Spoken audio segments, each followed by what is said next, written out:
ونصلي على رسوله الكريم اما بعد۔ میرے محترم بھائی اور بزرگوں، انسان کی زندگی بڑی مختصر اور محدود ہے، لیکن انسان کی خواہشات لامحدود ہیں۔ خواہشات اتنی ہیں اس کے مقابلے میں عمر نہیں ہے، زندگی اتنی نہیں جتنی ہماری خواہشات ہیں۔ دنیا میں اسباب بہت مختصر ہیں، بہت مختصر اسباب ہیں، اسی لیے تو دنیا میں دیکھو کوئی امیر ہے، کوئی درمیانہ ہے، کوئی غریب ہے۔ سبھی کو وہ اسباب نہیں ملے جن اسباب سے سب مالدار ہو جائے، اس لیے کہ اتنے اسباب ہیں بھی نہیں۔ اتنی جائیداد نہیں ہے کہ تمام جائیداد کے مالک بن جائے، اس لیے کہ جائیداد بڑی مختصر اور محدود ہیں، لیکن انسان کی آرزو اور تمنائیں لامحدود ہیں۔ تمنا بہت لمبی ہے، پر تمنا کے مقابلے میں وہ اسباب نہیں، وسائل بھی نہیں ہیں۔ اس لیے دنیا میں نہ خواہشات پوری ہو سکتی ہیں، نہ دنیا میں آرزو اور تمنا پوری ہو سکتی ہے۔ تو کیا کوئی ایسا جہان ہے کہ جہاں انسان کی ہر خواہش پوری ہو اور ہر آرزو پوری ہو؟ انبیاء علیہ السلام نے فرمایا کہ ہاں، اللہ نے ایک جہان بنایا ہے کہ جہاں انسان کی ہر خواہش پوری ہوگی، انسان کی ہر آرزو پوری ہوگی اور انسان کی ہر تمنا کو پورا کیا جائے گا، اور وہ ہے جنت۔ جہاں زندگی ہے، موت نہیں، جہاں راحت ہے، تکلیف نہیں، جہاں صحت ہے، کوئی بیماری نہیں، اور جہاں ہر قسم کی خوشیاں ہیں، کوئی غم نہیں، اور زندگی بھی لامحدود ہیں، اسباب بھی لامحدود ہیں، آرزویں جتنی ہیں، تمنا جتنی، ان سے زیادہ چیزیں ہیں، ہماری سوچ سے زیادہ چیزیں ہیں، اور ہماری دھن سے زیادہ اسباب ہیں جو اللہ نے جنت کے اندر ہمارے لیے پیدا فرمائے ہیں۔ میرے بھائیوں، مختصر عمل پر اللہ تبارک و تعالیٰ کتنی بڑی جنت کا مالک بنا دیتا ہے۔ خواجہ بہاء الدین بخاری سلسلہ نقشبندیہ کے بہت بڑے ولی گزرے ہیں، بڑے سادہ آدمی تھے۔ ایک مرتبہ قبرستان سے گزر رہے تھے، انہوں نے قبرستان میں ایک چھوٹے کتے کے بچے کو دیکھا۔ بچوں نے اس کو پتھر مارا ہوگا، وہ پتھر بڑا زخم کر گیا، گہرا نشان تھا، وہ بچہ سسک رہا تھا۔ بہاء الدین بخاری نے جب دیکھا کہ اللہ، یہ تو انمول مخلوق ہے، یہ اپنی شکایت کسی سے کر بھی نہیں سکتی، اور نہ یہ خود اپنا علاج کر سکتی ہیں، ایسی انمول مخلوق کو کس نے ستایا ہوگا۔ وہ فوراً دوا کی دکان پر گئے، انہوں نے زخم پر لگانے کی دوا دی۔ وہ قبرستان آئے، قبرستان میں آ کر اس کے زخم کو صاف کیا۔ ابھی اللہ کا ولی نہیں ہے یہ آدمی، سادہ آدمی کہ جس کو ولایت کا مقام بھی نصیب نہیں ہوا اور اللہ کا ولی بھی یہ نہیں بنا۔ انہوں نے زخم کو صاف کیا، اپنے ہاتھ سے دوا لگائی اور اس کو اچھی جگہ پر بٹھا دیا۔ جب گھر کے اندر روٹی پکتی، اپنے کھانے کے ساتھ اس کتے کے بچے کے لیے بھی 2 روٹی زیادہ بنا دیتے۔ کئی دن تک وہ روٹی کھلاتے رہے، دوا لگاتے رہے، اللہ نے اس کے زخم کو اچھا کر دیا۔ ایک دن ایسا ہوا کہ وہ روٹی لے کر آئے، اس کا زخم اچھا ہو چکا تھا، روٹی کھلائی، گویا کہ اللہ کی انمول مخلوق بہاء الدین بخاری کو گویا کہ دعا دے رہی ہے۔ ایسے ایک خاموش نظر سے وہ بچہ ان کے چہرے کو دیکھتا رہا، وہ بھاگا نہیں، حالانکہ تندرست ہو چکا ہے، دوڑنے کے قابل ہو چکا، چلنے کے قابل ہو چکا، اس کی تندرستی بھی اچھی ہو گئی، اس لیے کہ ہر دن اس کو وقت پر روٹی مل جاتی تھی، ہر وقت اس کو ہڈی مل جاتی تھی، اس لیے اس کی تندرستی بھی بڑی اچھی ہو گئی۔ بہاء الدین بخاری اس کو دیکھتے خوش ہوتے، کہ یا اللہ میری چھوٹی خدمت کے اوپر تو نے اس انمول مخلوق کو اچھا کر دیا، اس کو میرے لیے ذریعہ بنا دے۔ پھر گویا کہ یہ دعا دے کر کہ یہ بچہ وہاں سے بھاگ گیا۔ ان کو کچھ سمجھ میں نہیں آیا، کچھ سمجھ میں نہیں آیا۔ جب وہ دوڑ رہا تھا قبرستان سے نکل کر تو بخاری اس کو دیکھ رہے تھے، وہ کہاں جا رہا ہے، دوڑتا ہی رہا، دوڑتا رہا، یہاں تک کہ نظروں سے اوجھل ہو گیا۔ رات کے وقت وہ جب سوئے، تہجد کا وقت تھا، اللہ تبارک و تعالیٰ نے ان کو اس خدمت کے صدقے طفیل ولایت کا نور عطا کر دیا۔ پھر یہ آدمی اس امت کا ولی بنا اور بڑے بڑے شیخ اور بڑے بڑے کتب ابدال اس آدمی کے ہاتھ پر بیعت کرتے تھے اور ہزاروں لوگوں نے اس کے ہاتھ پر توبہ کی، ہزاروں مشرکین نے اس کے ہاتھ پر ایمان قبول فرمایا۔ اللہ نے ان کو جنت ہی، دنیا ہی کے اندر جنت کے مزے بتا دیے۔ کتنا چھوٹا عمل ہے۔ ہمارے بچے تو اگر دیکھیں کہ یہ مر رہا ہے تو الٹے اور دو پتھر ماریں گے کہ ابھی اس میں جیو بھی کیوں ہے، جیو نہیں ہونا چاہیے۔ ہمارے بچوں کے اندر کتنی بھی تہذیب نہیں ہوتی، کبھی ٹولی کی شکل میں نکلتے ہیں اور جہاں بھی دیکھتے ہیں کتوں کو مارتے، اس لیے کہ ہمارے گھر سے ہی چونکہ ان کو تعلیم نہیں ملی، گھر سے ماں باپ ہی نے ایسا ماحول نہیں دیا کہ بچے کسی پر رحم کرے۔ اللہ تعالیٰ اتنے عمل کے اوپر جنتوں کا مالک بنا دیتا ہے اور دنیا کے اندر بھی ان کو عزت کا یہ مقام عطا فرمایا۔ میرے بھائیو، سب سے بڑا عمل جو جنت میں لے کر جاتا ہے یہ نماز ہے۔ نماز سب سے پہلا عمل، اور آدمی کے قدم اس کی جگہ سے ہٹ ہی نہیں سکتے جب تک کہ وہ نماز کا حساب نہ دے دے، اور جب تک کہ نماز کی فائل کلیئر نہ ہو جائے تب تک اس کے قدم وہاں سے ہٹ نہیں پائیں گے۔ آج ہم دیکھتے ہیں مسجدوں کا حال کہ فجر کے وقت بہت شرم آتی ہے۔ فجر کے وقت ہر مسجد کی یہ عادت ہوتی ہے، ہر مسجد کی، کہ ایک تو میں تو بار بار کہتا ہوں یہاں بھی اور دوسری جگہ، لاک ڈاؤن کا زمانہ تھا تو لوگ ایسا سمجھ رہے تھے کاش ہمیں مسجد کے اندر نماز پڑھنی نصیب ہو جاتی، اور اتنے ریس لگاتے تھے کہ گویا کہ مسجد کے دروازے سارے ہی توڑ دیں گے اور اتنے سجدے کریں گے کہ مسجد کے پتھر سب گھس جائیں گے اور مسجد کی چٹائیں ساری گھس کے رکھ دیں گے اور اتنا وضو کریں گے کہ مسجد کے کنویں کا سارا پانی ہی ختم کر دیں گے اور اس کا ایک قطرہ باقی نہیں رہے گا۔ ایسی ان کی ایک حالت تھی، ایک حالت تھی، وہ مجبوری کی حالت تھی، مجبوری والی۔ مجبوریوں کے اندر سجدہ کرنے والے تو بہت ہوتے ہیں اور تنگیوں کے اندر ہاتھ اٹھانے والے تو بہت ہوتے ہیں، ہر حال کے اندر اللہ کی عبادت کرنے والے اور ہاتھ اٹھانے والے اللہ کے نیک بندے بہت کم ہوا کرتے ہیں۔ اس لیے مسجدوں کو آباد کریں۔ مسجد کو آباد کرنے سے بڑھ کر کوئی عمل ہی نہیں۔ جب ہر مسجد آباد ہوگی اللہ تبارک و تعالیٰ ہر مصیبت سے ہماری حفاظت کرے گا، ہر تنگی پر، ہر بیماری سے، ہر بلیات سے ہماری حفاظت کرے گا اگر ہر محلے کی مسجد کو آباد کیا گیا۔ جمعہ کے دن ہر مسجد کے اندر ایک پرچہ بھیجا گیا نماز کے لیے کہ نماز کے حق میں کہاں جائے۔ ہر محلے کے اندر مسجد موجود ہے، قریب مسجد ہے کہ 1 منٹ 2 منٹ میں چل کر کے مسجد تک آ سکتے۔ اللہ نے اتنی سہولت کر دی کہ ہر محلے کے اندر سجدہ کرنے کے لیے اللہ نے عبادت گاہ بنا دی۔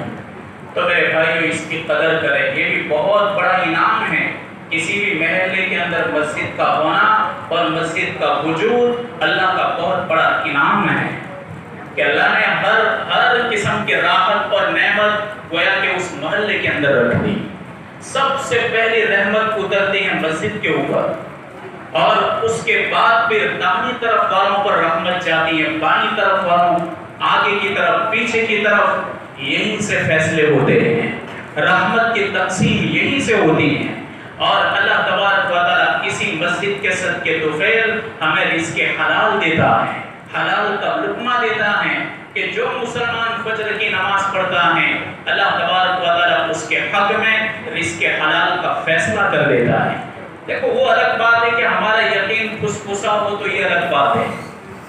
باقی میرے بھائیوں، ایک ماں باپ کے چند لڑکے تھے، بہت سننے کے قابل واقعہ۔ ماں باپ کے چند لڑکے تھے، بیچارے انتہائی بوڑھے تھے ماں باپ، خدمت کرنے والا اولاد میں صرف ایک لڑکا، بس ایک ہی لڑکا، ان کو نہلانا کھلانا لقمہ بنا کر کے ان کے منہ میں ڈالنا، یہ سب ایک ہی لڑکے کے اندر شوق تھا۔ باقی سب لڑکے اس کے آتے اور کہتے کل تو میں نے کیا تھا، آج تو کر لے، کل میں نے یہ خدمت کی تھی، آج تو یہ کر لے۔ اس طرح لڑتے تھے وہ۔ جو خدمت گزار تھا اس نے کہا کہ ایک کام کرو، اپنے ماں باپ کی جو وراثت ہے اس کو تقسیم کر لیتے ہیں۔ تو وہ تو ویسے ہی انتظار کر رہے تھے کہ کب یہ مسئلہ آئے اور وراثت تقسیم ہو جائے۔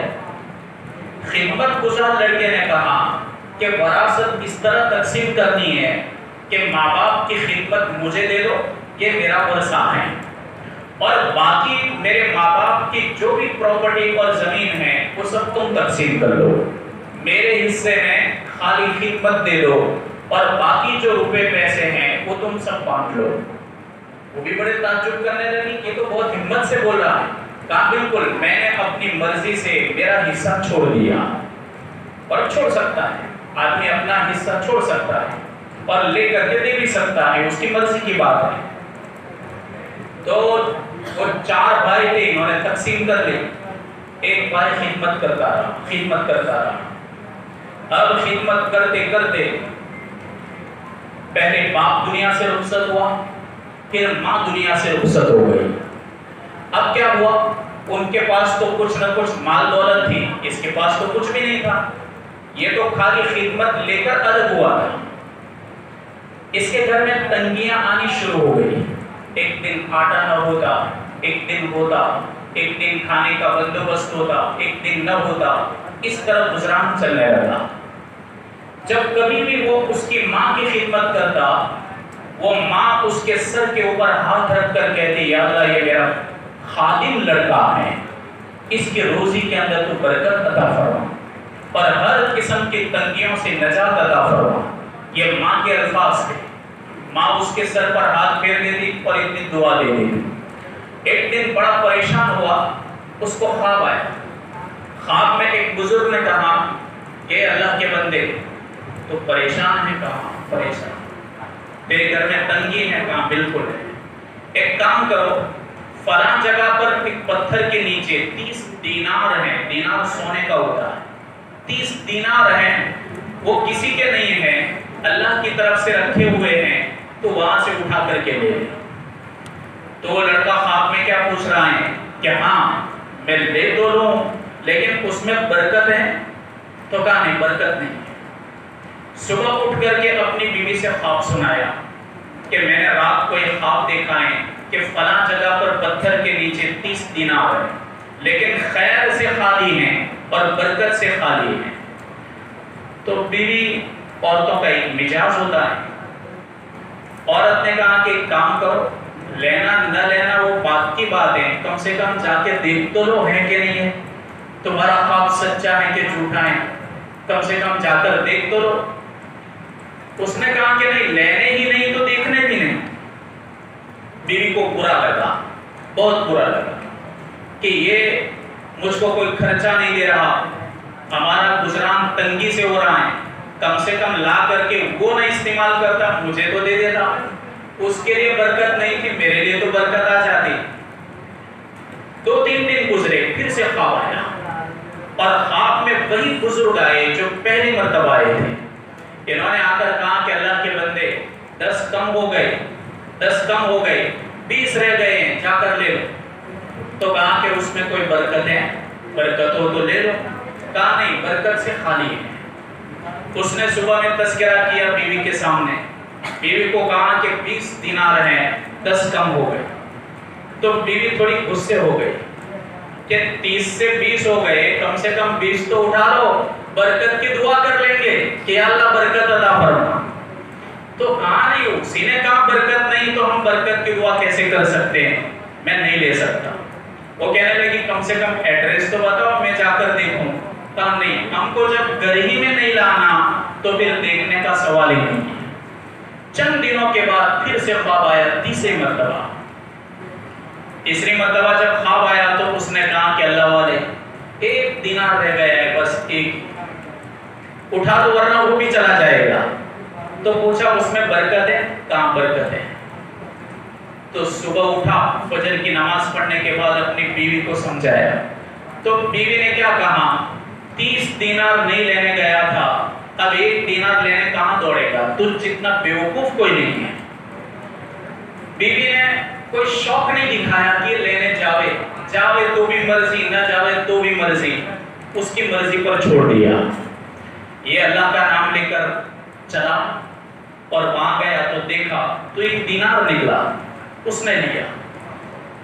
اب اس نے سوچا کہ میری بیوی تو میرے اوپر ناراض ہے, اس لیے کہ کئی دن سے تنگیوں کا سامنا کر رہی ہیں.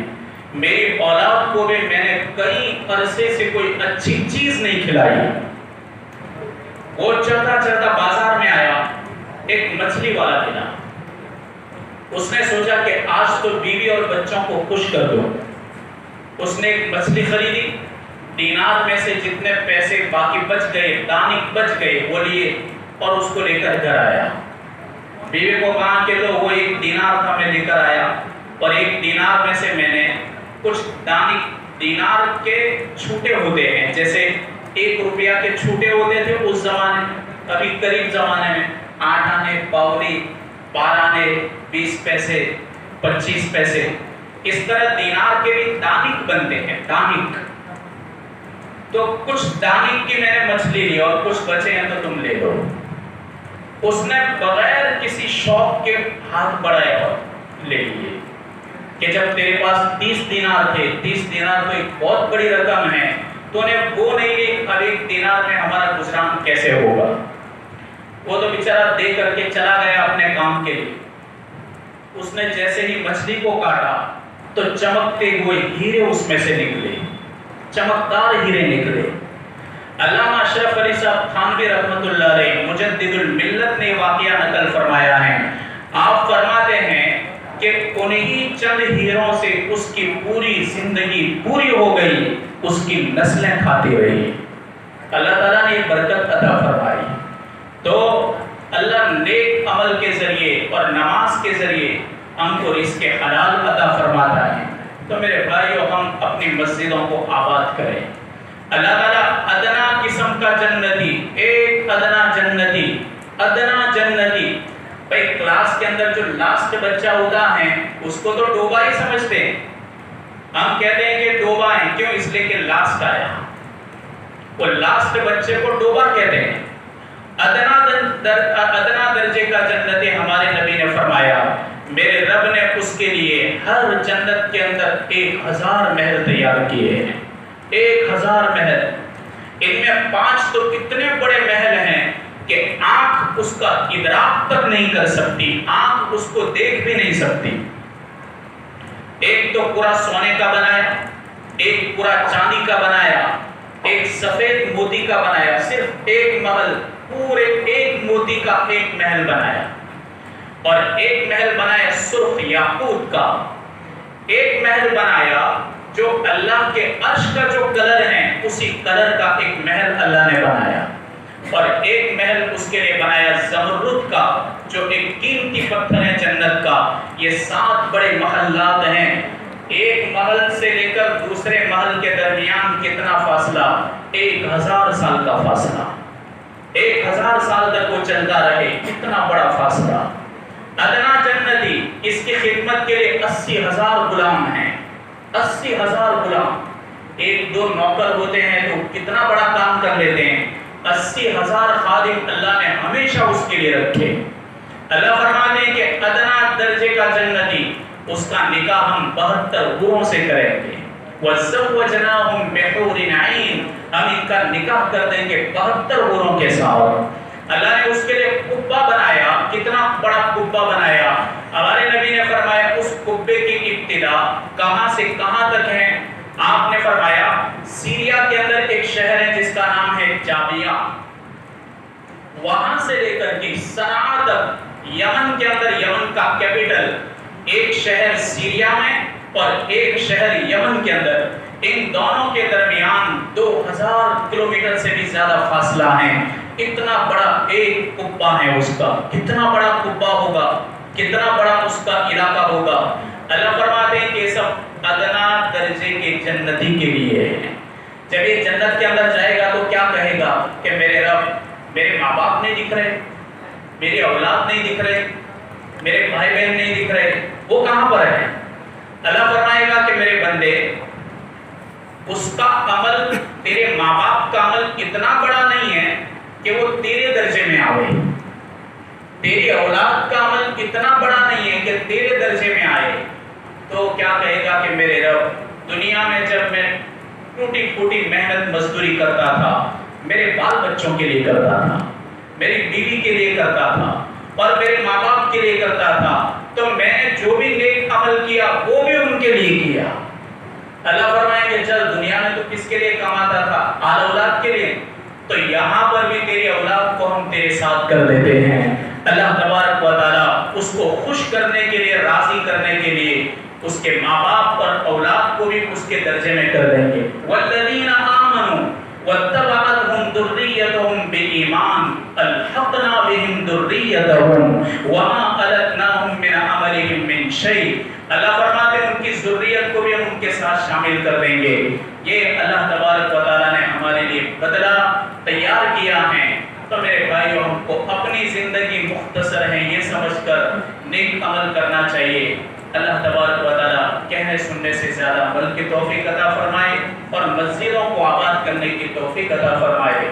باقی انشاءاللہ آگے مضمون چلتا رہے گا۔ ہمارے یہاں اوپر جو سلیمانی مسجد ہے وہاں سے چندے کے لیے پہنچے ہیں، آپ کو پہلے بھی اشارہ کیا، الحمدللہ آپ بہت اچھی سے اچھی مدد کرتے ہیں۔ 2-4 مرتبہ اعلان ہوا، آپ نے اچھی مدد کی اور ہماری ذمہ داری ہے، گزشتہ پورا سال ہمارا پورا گیا، اس لیے ہماری ذمہ داری ہے کہ ہم اپنے شہر کی مسجد اور اپنے شہر کے مدرسوں کی مدد کریں۔ اللہ تعالیٰ یہ تمہارے دینے کو بھی قیامت کے دن جنت میں جانے کا بہت بڑا ذریعہ بنا دے گا، اور اس کے بدلے میں اللہ تعالیٰ جنت الفردوس کا ہمارے لیے فیصلہ کرے گا۔